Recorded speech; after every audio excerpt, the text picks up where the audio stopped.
आपने कभी सुना है आपने कभी सुना है कि जीएम प्राइवेट कंपनी में जीएम जो है वो नौकरी से निकाल दे और चपरासी रख ले। एक बंदे को जीएम ने कंपनी से निकाला हो और चपरासी उसको नौकरी पे रख ले। आपने कभी सुना है? कभी ऐसा हुआ है?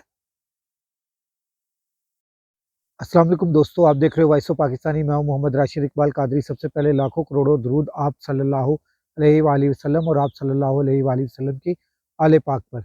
बहुत ही अहम मौजू है जो मैं आज आपके सामने लेकर खड़ा हुआ हूँ कि भुट्टो को फांसी देने वाला भी हीरो, भुट्टो भी हीरो। डॉक्टर अब्दुल कदीर खान को कैदोबंद में बंद करने वाला मुशर्रफ भी हीरो और डॉक्टर अब्दुल कदीर खान तो थे ही हीरो। भुट्टो को फांसी दिलवाने वाला ज़ियाउल हक भी हीरो और भुट्टो भी हीरो। मुझे ये बताएं कि इस मुल्क में कौन विलन है? तमाम तो हीरो हैं। अब मैं अपने असल टॉपिक की तरफ आ रहा हूँ। जो असल टॉपिक है मेरा, कि मियाँ नवाज शरीफ हर एक केस से बरी होता जा रहा है। ठीक है, बरी हो रहा है नवाज शरीफ। अच्छा जी, सारे केसेस, जितने भी करप्शन के केसेस हैं, उनमें से नवाज शरीफ बरी होता जा रहा है। जितने भी ब्यूरोक्रेट हैं वो सारे बरी हो चुके हुए हैं। आप जिस जिस जिस के ऊपर देख लें, aha चीमा के ऊपर केस था, वो बरी हो गया। फिर मुशर्रफ के ऊपर केस, वो बरी हो गया। अली इमरान जो शहबाज शरीफ का दामाद है, उसके ऊपर केस, वो बरी हो गया। हमजा शहबाज साहब जिसके ऊपर केस आया करप्शन का, वो भी बरी हो गए। बल्कि वो तो स्कूल में बच्चों को कह रहे थे कि 50-60 लाख की करप्शन कोई करप्शन नहीं होती। हम शहबाज शरीफ के ऊपर करप्शन, वो भी बरी हो गया। करप्शन के चार्जेस केस थे, शहबाज शरीफ भी बरी हो चुका है, नवाज शरीफ भी बरी हो चुका है, आसिफ अली जरदारी भी बरी हो चुका है। फरियाल तारपुर जिसने करप्शन की, आज वो भी बरी है। आसिफ अली जरदारी के मुतालिक मियाँ नवाज शरीफ कहा करते थे, शहबाज शरीफ साहब कहा करते थे कि इसका पेट चाक करके मैं इसमें से करप्शन के पैसे, पाकिस्तान के पैसे निकालूंगा। आज वही तमाम केसेस से बरी हो चुके हुए हैं। और लाहौर की लाड़काना की सड़कों पर घसीटना था शहबाज शरीफ साहब ने, मगर आसिफ अली जरदारी बरी हो चुके हुए हैं। और शहबाज शरीफ के कभी राइट बैठे होते हैं, आसिफ अली जरदारी जो है वो कभी शहबाज शरीफ राइट बैठा होता है और कभी आसिफ अली जरदारी राइट पर बैठा होता है। नवाज शरीफ साहब करप्शन कर करके मुल्क को लूट लूट के एवन फील्ड्स के फ्लैट ले लिए, मगर वो तमाम केसेस से बरी।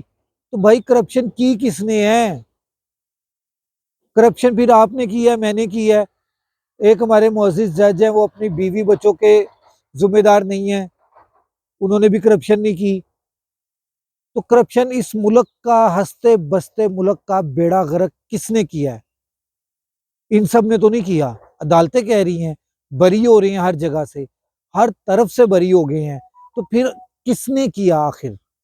आपने किया होगा, जो जो मेरी वीडियो देख रहे हैं उन सब ने किया होगा। जो जो इस टाइम उनका साथ दे रहे हैं, शायद उन्होंने किया हो। या जो जेलों में बंद हैं इस टाइम, 9 मई के वाक़े के बाद, जो कि मजम्मत भी कर चुके, सब कुछ कर चुके, उसके बावजूद वो बंद हैं, हो सकता है उन्होंने किया हो इस मुल्क का बेड़ा गर्क। इस मुल्क को कौन लूट कर ले गया कि ये मुल्क इतना मकरूज हो चुका है? किसने किया इस मुल्क को मकरूज? आज पैदा होने वाला बच्चा, आज पैदा होने वाला बच्चा मकरूज है। हम तो है ही हैं, जो भी बच्चा पैदा होना है वो भी मकरूज है। तो कौन है जिसने इस मुल्क को लूट लिया? आपने लूटा है, मैंने लूटा है, इन्होंने तो नहीं लूटा, क्योंकि ये तो हर केस से बरी हो गए हैं। किसी एक केस में ये मौजूद नहीं है, किसी एक केस में ये मुजरिम नहीं है। और मैं हैरान इस बात पे हुआ हूँ, सजा सुप्रीम कोर्ट दे रही है और बरी हाई कोर्ट कर रही है। ये तो वही बात हुई कि निकाला जीएम ने है और चपरासी नौकरी पर रख रहा है। मुझे तो इस बात की समझ नहीं आई कि ये मामलात क्या हैं। आपको अगर समझ आई है तो कमेंट में मुझे बताएं कि जी हमें ये समझ आई है, हम ये समझते हैं। मुझे कमेंट में बताएं।